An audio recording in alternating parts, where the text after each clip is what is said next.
বাউল সম্প্রদায়ের কিছু মানুষ তারা আল্লাহকে গালি দিতে, আল্লাহর বিষয় বেফায়েশা কথা বলতে তাদের অন্তরে বাজে না। রসুলকে বিভিন্ন ভাষা কথা বলতে তাদের অন্তরে বাজে না। আবুল সরকার পা থেকে নিয়ে মাথা পর্যন্ত আস্তে একটা মানুষ, কিন্তু ভিতরটাও মানুষ। যে কথাগুলো সে বলেছে আপনারা যতটুকু শুনেছেন, এই সমস্ত কথা বলাটা আসলে উচিত না। তাদের দ্বারাই সম্ভব যারা আল্লাহ মানে না, নবী মানে না, যাদের ধর্ম মানে না। তার কারণটা কি? তার কারণ হলো বাউল সম্পর্কে আমাদেরকে জানতে হবে। বাউলরা কারা? বাউলরা কোনো হিন্দুত্ব বা মুসলমান এগুলো তারা কোনো কিছু মানে না।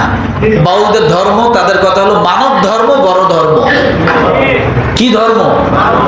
কি ধর্ম? মানব ধর্ম, বড় ধর্ম। এছাড়া তাদের কাছে আর কোনো ধর্ম নাই।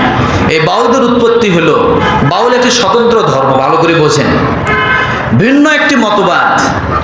বাউলাদের আলাদা আকীদা, বিশ্বাস ও দর্শন রয়েছে। বাউলাদের কি আছে?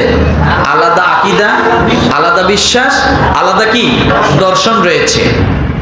এদের আলাদা নবীও রয়েছে। কি আছে? এটা আমার কথা না, বলতেছি কোথা থেকে আসছে এই কথাগুলো। আলাদা নবী আছে, আলাদা কালেমা আছে। তাদের কালেমাটা হলো কেমন? লা ইলাহা ইল্লাল্লাহ লালন রাসূলুল্লাহ। এটা আমার কথা না, ডক্টর আনোয়ারুল করিম তার বাংলাদেশের বাউল বইতে লিখছেন। বাংলার বাউল বইয়ের নাম কি? জোরে বলে। বাংলার বাউল ডক্টর আনোয়ারুল করিম তিনি তার বই লিখছেন যে এদের কালেমা হলো লা ইলাহা ইল্লাল্লাহ লালন রাসূলুল্লাহ। কারণ এদের কোনো ধর্ম নাই, এদেরকে হিন্দুও বলা যাবে না, মুসলমানও বলা যাবে না। তাহলে এরা আসলো কোথা থেকে? এবার দেখেন, এদের বিষয়টা হলো অবাধ যৌনচার, নারী পুরুষ একসঙ্গে সবসময় মিলেমিশে একাকার, গাঁজা সেবন, নোংরামি কর্মকাণ্ড এদের সাধনার অন্তর্ভুক্ত। নাই? খেয়াল করে দেখবেন। বাউলদের উৎপত্তিটা কি? বা বাউলদের উৎপত্তি শোনেন। বাউল শব্দের উৎস হলো এই সম্প্রদায়ের ধর্মবিশ্বাস।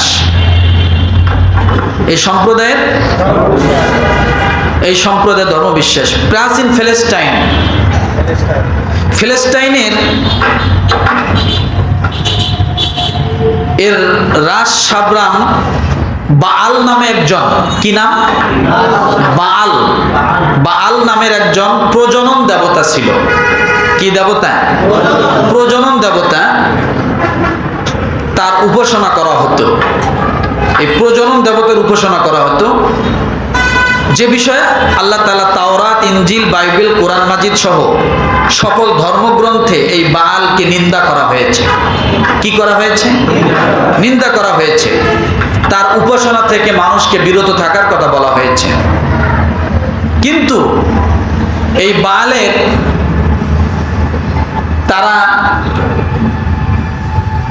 তার মানে উপাসনা করতে যায় সমস্ত ধর্ম থেকে মানুষকে আলাদা করে তার নতুন করে ধর্ম বানিয়ে নিল, যে মানব ধর্ম, বড় ধর্ম। কিভাবে করলো? তার এক পর্যায়ে আল্লাহকে মানে এবং যত নবী আসছেন সমস্ত নবীদেরকেও তারা আল্লাহ মানে। কি মানে? সমস্ত নবীদেরকে বলে সূরাতে মুহাম্মদ প্রকৃত আল্লাহ, সূরাতে মুহাম্মদের সূরাতে আল্লাহ দুনিয়ায় আসছে। এটা কি শিরক কিনা? শিরক কিনা? যার কারণে তারা আল্লাহকে গালিগালাজ করতে, আল্লাহ বিষয় বিদ্রুপ করতে, নবী বিষয় বিদ্রুপ করতে তাদের মুখে কখনো বাজে না, যার প্রমাণ ওই বাউল আবুল সরকার। তারা এক সময় কোরআন নিয়ে বলতেছে, এক সময় নবী নিয়ে বলতেছে, এক সময় আল্লাহ নিয়ে বলতেছে। মূলত এগুলা করে করে মানুষকে বুঝাচ্ছে, কিন্তু বাস্তবে তারা কোনো ধর্মই তারা পালন করে না। যে লালনকে তারা মানে, আমি আজকে আপনাদের কাছে জিজ্ঞাসা করি, লালন কোন ধর্মের? হ্যাঁ, লালন হিন্দু, লালন মুসলমান? খোঁজ নিয়ে দেখেন তো লালন কি। তারা ইসলাম ধর্মের কোন রীতিতে নীতিতে তারা থাকতে চায় না। তারা জানাজা নামাজ, কবর, এগুলাতে তারা বিশ্বাসী না। এরকম অনেক কিছু আছে যার কারণে আজকে এই সমস্ত বেয়াদবি সুলভ আচরণ তারা করতে পারে। আর এই বেয়াদবি সুলভ আচরণের পক্ষে আজকে আমাদের মুসলমান নামধারী ফরহাদ মাজহারের মতো কিছু মানুষগুলো, কুলাঙ্গারগুলো মুরব্বি হয়ে গেছে। এই ফেরাউন নমরুদের মতো এরা এই ভাজা কাঠঠাগুলো আজকে তাদের পক্ষে নিয়েছে, আজকে তাদের পক্ষে নিয়েছে। পক্ষে কারা গেছে? রাম বাম সব। যত রামেরা মিছিল করতেছে, বামেরা মিছিল করতেছে, চিন্তা করা যায়। আল্লাহ সম্পর্কে যে মানুষগুলো এইগুলো বলতে পারে, ওর ভিতরে তো মানুষত্ব থাকে না, ও পশুর চেয়েও নিকৃষ্ট হয়ে যায়। ওর আবার কিসের কি? আজকে বাউল দিয়ে সমাজে কি হয়েছে? বাউলের লোকেরাই বলতেছে যে বাউলের পুরুষ যারা আছে তারা নারী ছাড়া গান দেয় না। কি ছাড়া গান দেয় না? মানে এটা বোঝেন না, আমি কথা বুঝে না। নারী ছাড়া গান দেয় না মানে তারা গান ভাগে পায় না। গান ভাগে পাওয়ার আগে তাদের সাথে আগে তো এগুলা কথা নাকি? এইভাবে তারা একখান কাপড়, একখানি লাল শালুক টালুক পরে বা সাদা কাপড় পরে সাধু সেজে বেড়াইতেছে। আসলে সাধুর ভিতরে অসাধু, সাধুর ভিতরে কি অসাধু। তো যাই হোক, সব সময় ইমানদার যারা তারা সোচ্চার হবে। ইমানদারের ভিতরে যারা ঘাপটি মারে, চুপ করে আছে, তারা প্রকাশ পাবে, তাই না?